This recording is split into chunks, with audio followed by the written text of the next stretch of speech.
Hey, what's going on, Bees and Cheese? So it's a Wednesday, and a happy Homebrew Wednesday.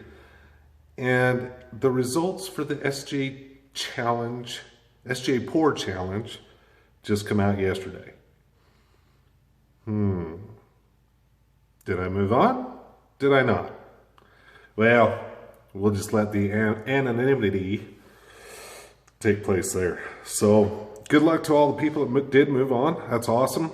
You know, this has been a great challenge. It's been my first year, and you know, I had a good time with it. You know, I did a lot of beers for this, but you know, it wasn't exactly my beer anyway. It wasn't exactly the way I would have liked it when I first shouted out, but it is what it is, and it was fun. So if you're on the fence for next year, make sure you do it because it's a good time. Anyway, yeah, so you can't start a Homebrew Wednesday without a homebrew. So there she is. This is the recipe for Dropkick Nate. Pretty looking beer, isn't it? And this time, you know, got it all set up, ready to go, put it in the keg. It's been in there for, what, about a week or so now, and I'm loving it. So cheers to y'all.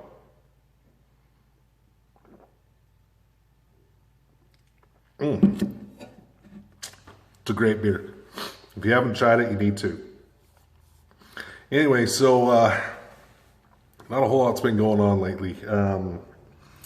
Well, brewing wise anyway, a lot of stuff going on, but not in brewing. I do have my peanut butter chocolate stout that I've got downstairs. It's actually in the secondary right now. I ended up taking some PB2 and some powdered cocoa. It come in a nice little container, but I ended up putting a pound, you know, of course mixed. The PB2 for peanut butter and the cocoa, put about I forget what the measurement was, but anyway, I took that pound of ingredient and put it in the secondary, and it is smelling absolutely amazing. Sorry about the fridge. Anyway, so yeah, it's downstairs. I think I'm going to pull it out probably next week because I'm leaving tomorrow to go on my annual deer hunt. I'm excited, really excited about going down there and doing that.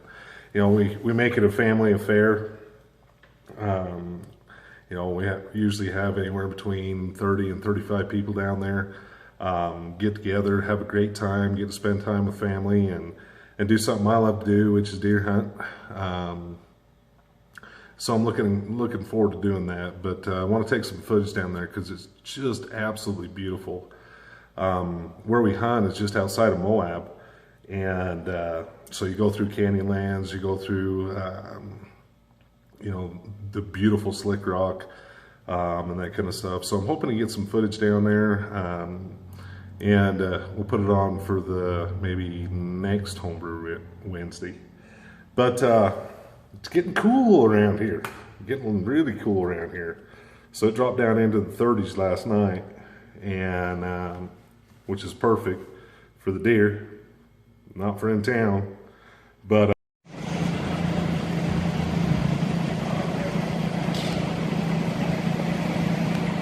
it's a beautiful day today. Sun's out. It's probably about 65, 68 degrees. It's just a beautiful day, and I talk way too fucking much.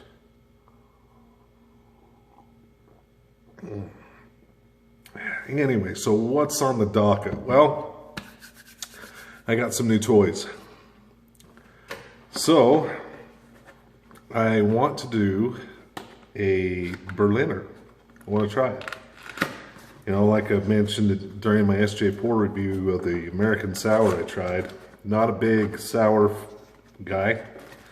But a Berliner is supposed to be pretty mild from what I understand.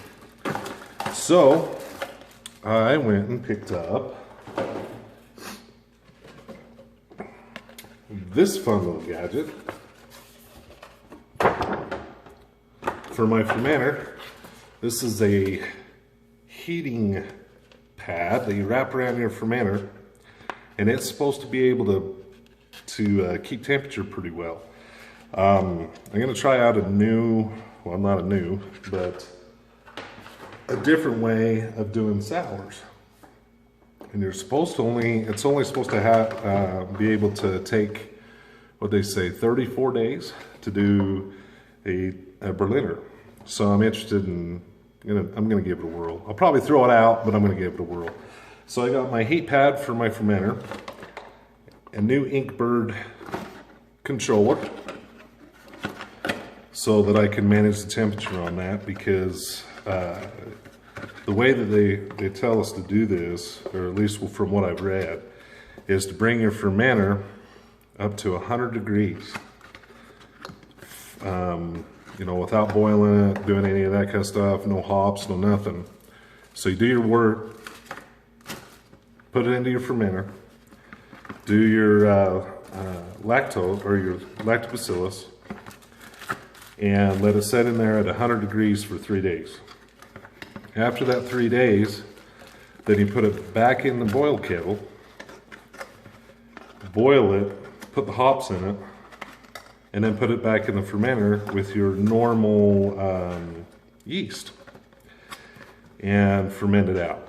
Now, you guys can tell me if that's going to work or not, and I might be messing it up a little bit, but that's kind of the process that it talks about.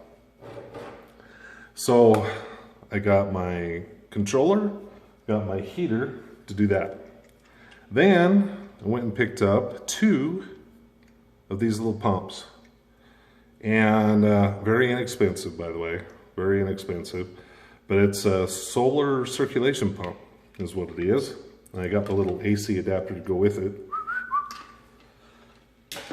so that I can recirculate my mash. Now, I already tried this when I did my, well, I did it just a test batch of just water.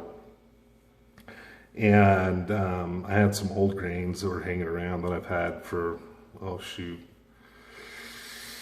probably about 6 months. So they're like bad, but I had a couple of pounds of it, so I wanted to just try it.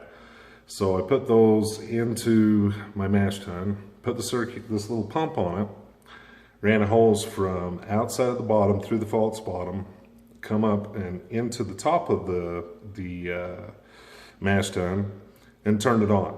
And at full force going, it created a really, really nice whirlpool, maybe a little bit too much. So that's the reason why I put that little ball lever on it.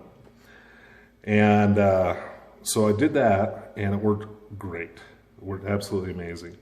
This little pump was only like 16 bucks, I think. And so I got 2 of them with 2 adapters. So 32 bucks, 2 pumps, 2 AC adapters, and yeah, it was great.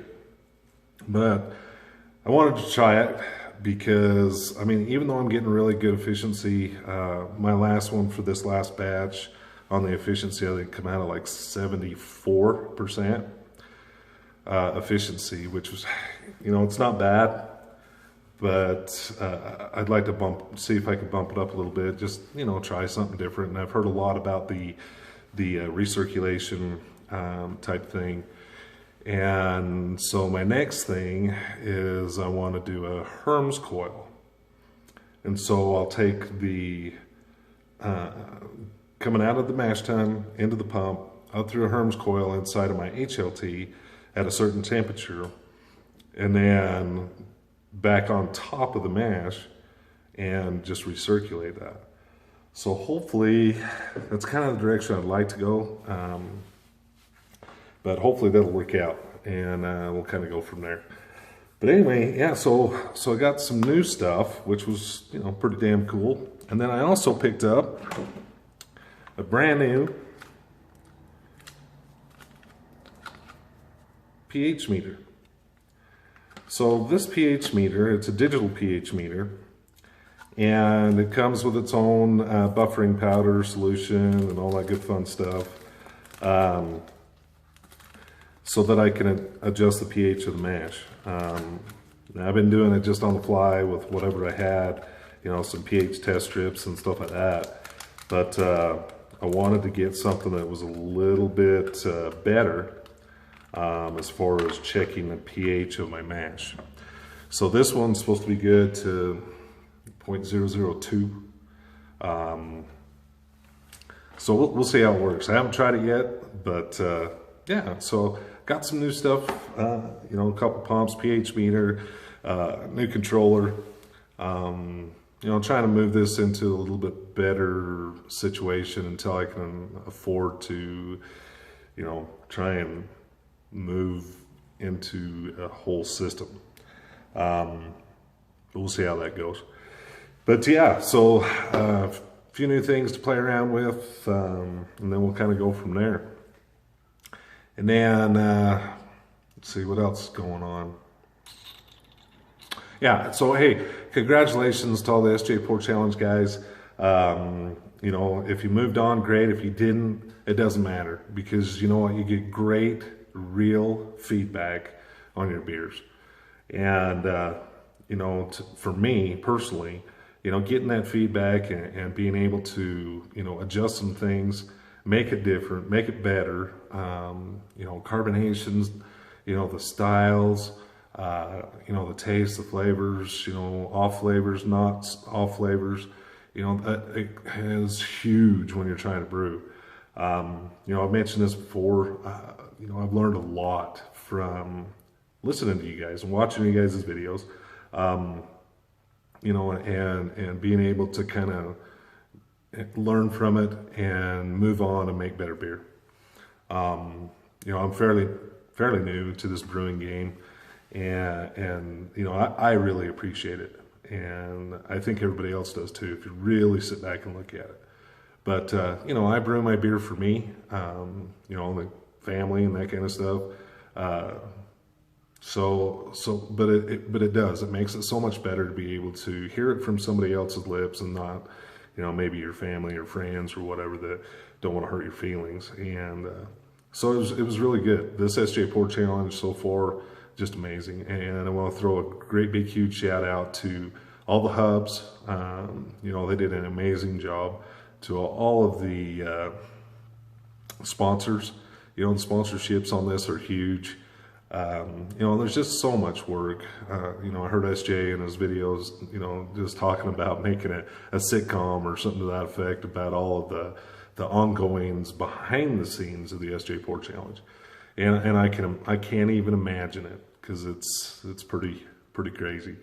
But anyway, like I said, sorry, I haven't got any, you know, brew footage or any of that good fun stuff to go along with. You just have to listen to my stupid ass. But hey, it is what it is. And, you know, I really appreciate all you guys. I really appreciate all the subscribers and the comments. And I just really appreciate it. It's kind of fun, actually.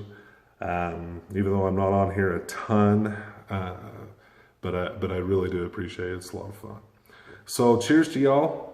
And I hope you guys have a great, happy Homebrew Wednesday. Have a great week. You know, and those that moved on or with the SJ Porr Challenge, congratulations to you, and good luck in the next round. And as to whether I made it or not, you can probably figure it out. But nothing from this guy. Hey, cheers to y'all. Take care. Happy Homebrew Wednesday.